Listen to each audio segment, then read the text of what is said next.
What's up, everyone? I hope you're all having a great day. James Pesca here with Peak Condition. This is actually the second time I'm shooting this video because the last one I shot, the receiver broke on me, and I just found that out when I was trying to edit. So this is the second time I'm shooting this video, but that's all right, because I'm so pumped up about this. So the topic at hand is breaking through exercise plateaus. So I actually was just on a fitness podcast, and I'm going to leave a link below, and I'll post a little picture. And that was Tuesday, and I talked for about 25 minutes, so it's a little more in-depth, but I'll just kind of summarize some of the things I was talking about. So anyway, one of the questions he posed was how a beginner would set up a workout routine and kind of, how to break through plateaus was another discussion that we had, and he just wanted to know kind of what I would do with clients. So just to keep it simple, and I'm not gonna get too in-depth, we'll keep it simple. So I just kind of put it in 5 different phases. So these are 5 different phases you can take yourself through in order to break through plateaus and continue to get results with your fitness program. And anybody could use these. This is just an example of if a beginner started, but if you're a little more advanced, you could also kind of use this method as well. And so to keep it super simple, I just kept it a month and a half in each phase. All right, so the first phase is the foundation. So as I talk to my clients, I'll use the analogy of building a house, right? So when you build a house, what's the most important component? The foundation. So you're gonna lay the foundation, right? The concrete. Same thing with your body, right? So part of the dynamics of the foundation, you wanna focus on balance. So you're gonna do balance drills. You're going to focus on activation. So working those core stabilizers. So movements like the plank, push-ups. You want to work on movement patterns, so squats, body weight squats. And the main thing here is just getting those movement patterns down and firing the muscles properly. So all the exercises are going to be body weight, and you're going to design your program around body weight exercises for that first month and a half. All right, now we're on to phase 2, which is endurance. So now that you have that foundation laid, now you want to build your endurance.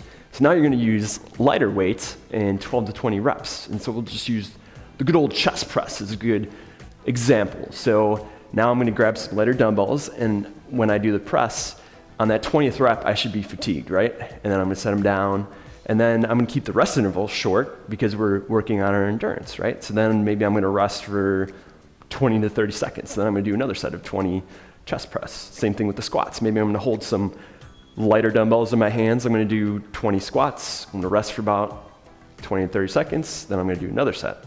So short rest intervals, lighter weights, and now we're starting to build that endurance. So the next phase is going to be strength. So now that we have the foundation, the endurance, now we're going to build a little strength. So now we're going to increase the weight a little more, so 8 to 12 reps.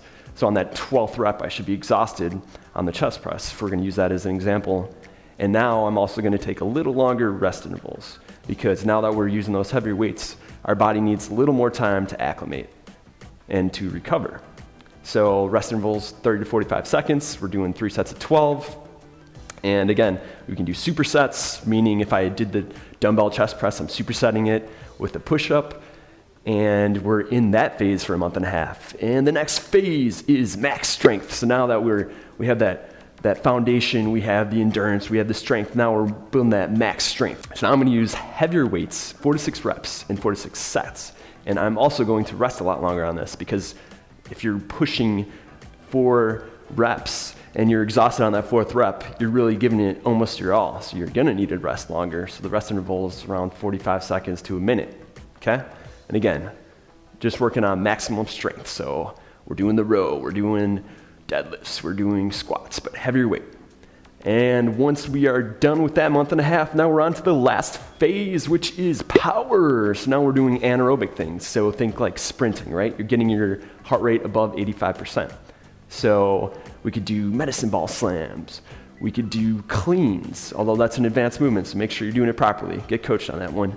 We could do sprints, just anything that's anaerobic and just focusing on power. That's gonna be the main component of this month and a half, right? Building the power. And then we're gonna cycle back through to the foundation after that month and a half. So this way your body is never really plateauing, right? You're always keeping your body guessing, so to speak. Your body always has to adjust and acclimate to these different stresses you're putting on it, and therefore it's going to continue to produce results. So that is just kind of a basic method that I explained on the podcast, and I get a little more in depth, so you can go ahead and listen to that if you'd like. And again, if I have a client come in, everyone has different goals, so it's going to be a little more in depth. It's going to be a little bit more tailored toward that client, whether they're an athlete or whether they're just somebody trying to lose weight.